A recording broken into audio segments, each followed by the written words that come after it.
भाई ये dynamic voter list है और आप भी उनके साथ खड़े हैं जो इलेक्शन कमीशन का पिंडदान कर दे। ये आप लोगों की पॉलिटिक्स है। बावजूद इसके कि जनता के बीच जाकर काम करें और समझे कि भाई जनता अगर नकार रही है तो क्यों नकार रही है, तो आप पिंडदान करने वालों के साथ हैं।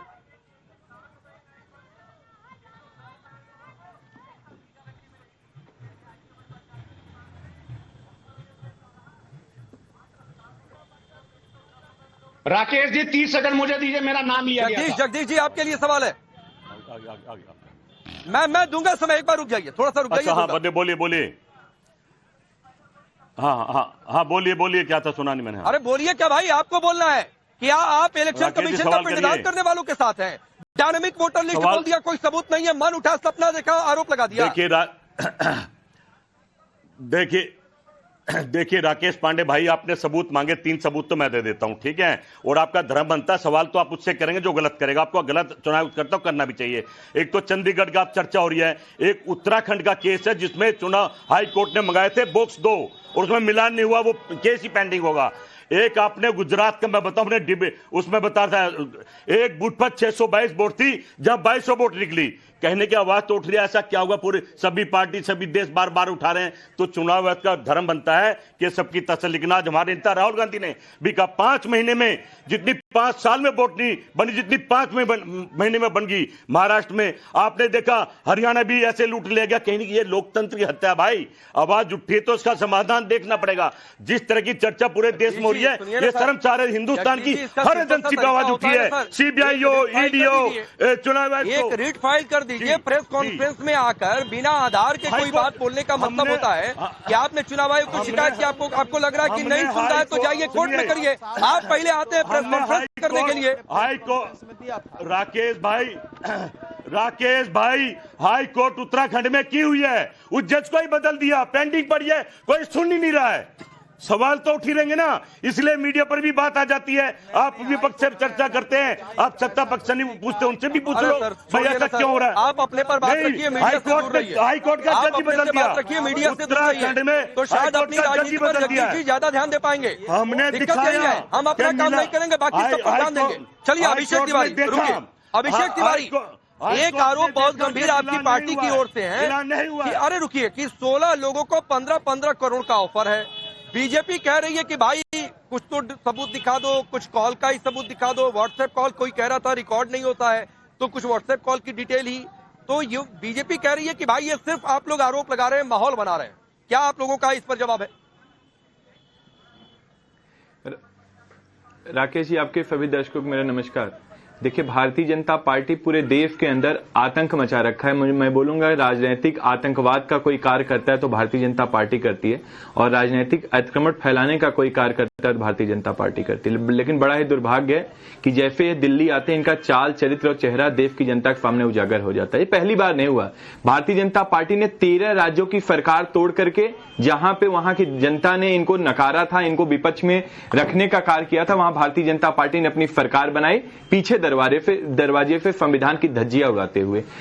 जैसे ये दिल्ली आए, दिल्ली में जो प्रयास तो करते हैं, लेकिन यहाँ पे अरविंद केजरीवाल जी की सिपाही है। मैं एक बात बड़े ही गंभीर रूप से और बड़े ही तथ्यात्मक तरीके से कहना चाहता हूं कि भारतीय जनता पार्टी के पास वो दौलत नहीं बनी है जिससे आम आदमी पार्टी के कार्यकर्ताओं तक को भी खरीद सके। वो तो हमारे उम्मीदवार हैं। हमने 2014 में भारतीय जनता पार्टी के प्रदेश उपाध्यक्ष थे शेर सिंह ढागर, बाकायदा जनता के सामने, मीडिया के सामने हमने प्रूफ दिया, उनका रिकॉर्डिंग दिया, उनका स्ट्रिंग ऑपरेशन करके दिखाया किस तरीके से इन्होंने हमारे विधायकों को तोड़ने का प्रयास किया था।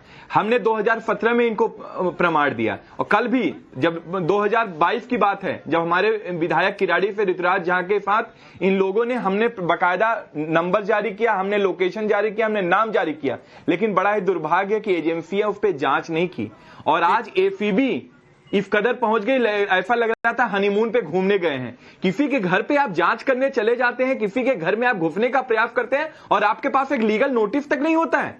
आप मजाक बना रखे हैं, आप संवैधानिक एजेंसियों का दुरुपयोग कर रहे हैं। ये गंभीर बात है अभिषेक भाई, ये गंभीर बात है। अब सिद्धार्थ यादव जवाब दीजिए। बिना नोटिस के लिए, बिना नोटिस लिए अभिषेक कह रहे हैं, आम आदमी पार्टी कह रही है कि बिना नोटिस के मुंह उठाकर वो एक ट्रैक रिकॉर्ड भी बता रहे हैं। क्या रिप्लाई, जल्दी 30 सेकंड में रिप्लाई करिए, फिर जरा लोगों के बीच और फराज की तरह आपके पास आ जाऊंगा।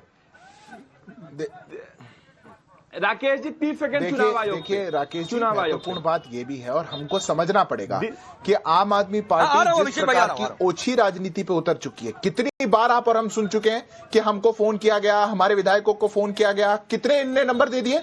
मैं कहता हूं, आप कह रहे हैं हमारे 10 विधायकों को 15 विधायकों को फोन किया जा रहा है, प्रत्याशियों को आप नंबर तो दीजिए। आप ऐसे ही थोड़ी टीवी पे आकर के बोल सकते हैं या मीडिया को बुला करके घर पे कह सकते हैं कि हमको फोन किया जा रहा है, हमको पैसा ऑफर किया जा रहा है। कर कौन रहा है ये नहीं पता, फोन कहां से आया ये नहीं पता, हमसे मिलने कौन आए ये हमने शक्ल नहीं देखी, नंबर हमारे पास है नहीं, पर हमारे को बाकी सब कुछ पता है। देश के अंदर इतनी ओछी राजनीति कभी किसी ने नहीं देखी जो अरविंद केजरीवाल और उनकी पार्टी करती है। यह है पहली बात। इनने बार बार किया, हमेशा किया। इनका यह डब्बा कल बंद होने वाला है, इसलिए इनका एक दिन की और राग है, इसको हम सुन लेते हैं। रही बात एसीबी के नोटिस की, एसीबी के पास अभी पहली बात तो एसीबी दिल्ली सरकार की एजेंसी है, दिल्ली सरकार की एंटी करप्शन ब्यूरो। अगर ऐसे आरोप लगाए जा रहे हैं कि पैसे की धांधली है तो अधिकार पूर्वक जो लोग आरोप लगाएंगे उनके घर नहीं जाएगी तो किसके घर जाएगी। और आप कैसे शब्द प्रयोग कर रहे हैं, आतंकवाद, पानी में जहर, हनीमून, ये अगर आपकी शब्दावली और ये आपका राजनीतिक बौखलाहट है। ठीक है, जरा कैमरा लेकर इधर आइए भाई, जरा इधर आइए। ठीक है सिद्धार्थ यादव, मैं आ रहा हूं। आप देखिए ये पूरी तरीके से अमरगंज में ये बाजार लगी हुई है। आपका क्या नाम है भाई साहब, क्या नाम है आपका? रामजन। वोट डाला आपने? जी हाँ। सही से वोट डाले, कोई प्रशासन की सख्ती तो नहीं थी? नहीं नहीं, क्या माहौल लग रहा है इधर? ठीक है। नहीं माहौल क्या लग रहा है, बीजेपी या सपा, किसके पक्ष में माहौल दिख रहा अरे दोनों के साथ लड़ाई है। है? नहीं बताएंगे आप? नहीं बताने वाली बात नहीं, बस दोनों है क्या। माने कोई प्रशासन ने सख्ती तो नहीं की? नहीं नहीं की है? किसी को वोट डालने से रोका तो नहीं गया? नहीं। आप बताएं भैया, वोट डाले? डाले हैं? डाले डाले कोई दिक्कत तो नहीं हुई वोट डालने में? कोई दिक्कत नहीं, कोई दिक्कत नहीं। क्या माहौल क्या लग रहा है इधर? माहौल सब ठीक है साहब, हैं? ठीक है। बीजेपी के पक्ष में है कि सपा के पक्ष में है? आगे अब केहू पचेगा तो हम नहीं जान पावा है कि वोटवा पर है, कोनो दिक्कत नहीं है। कोनो दिक्कत नहीं हुआ है, बोल नहीं रहे हैं कि भरे बाजार में बैठे हैं, काहे बोले ना। हाँ, कोनो दिक्कत नहीं। चलिए, नहीं हमको काहे आत्मा को शांति होगी भाई, लेकिन ये आपकी आत्मा को जरूर शांति मिल जाए कि देखिए लोग कम से कम यहाँ पर ये नहीं कोई कह रहा है कि जबरदस्ती वोट नहीं डालने दिया गया, रोक दिया गया, ये कहीं नहीं हुआ है। फराज किदवई, देखिए राकेश जी, मुझे मेरा पूरा स्टेटमेंट करने दीजिएगा। मैं फिर से बोल रहा हूं कि अवधेश कुमार जी झूठ बोल रहे हैं। हाईकोर्ट ने, मद्रास हाईकोर्ट ने इलेक्शन कमीशन को कहा, मैं एग्जैक्ट वर्ड्स बोल रहा हूं, ECI should be put on murder charges. ये मद्रास हाईकोर्ट की वर्डिंग्स थी। दूसरी बात, सुप्रीम कोर्ट ने चंडीगढ़ के इलेक्शन में बोला था कि it's a murder of democracy. तीसरी बात सुनिए। अच्छा चलिए फराज किदवई, आपके इस एक स्टेटमेंट के आधार पे सुनिए, आपके इस एक स्टेटमेंट के आधार पे सुनिए फराज किदवई, उतना समय नहीं होता है मेरे पास, आपको पता है। आपके इस एक स्टेटमेंट के आधार पर पूरा इलेक्शन कमीशन पक्षपाती हो गया। इलेक्शन कमीशन को सफेद कपड़ा पिंडदान कर देना चाहिए। फिर तो श्री मुलायम सिंह यादव जी ने कहा था कि लड़कों से गलती हो जाती है, तो फिर पूरे सपा को क्या कहा जाए फिर उस एक हिसाब से? ये अटल बिहारी वाजपेयी जी ने भी बोला था कि जवानी में अक्सर गलतियां हो जाती हैं, और ये टाइम्स नाउ की खबर है, मैं आपको दिखा दूंगा। अरे गजब, नहीं बहुत शानदार तरीके। नहीं ठीक है, किसने किस संदर्भ में क्या कहा था? सिद्धार्थ यादव, एक क्विक रिप्लाई 20-15 सेकंड में, 15 सेकंड में रिप्लाई पूरी मुझे बाइंड अप करना है। किस संदर्भ में कहा था ये भी सुनिए। अरे गलती की बात ये कैसे कह सकते हैं राकेश जी, गलती की बात नहीं तो नेताजी ने कही थी, लड़के हैं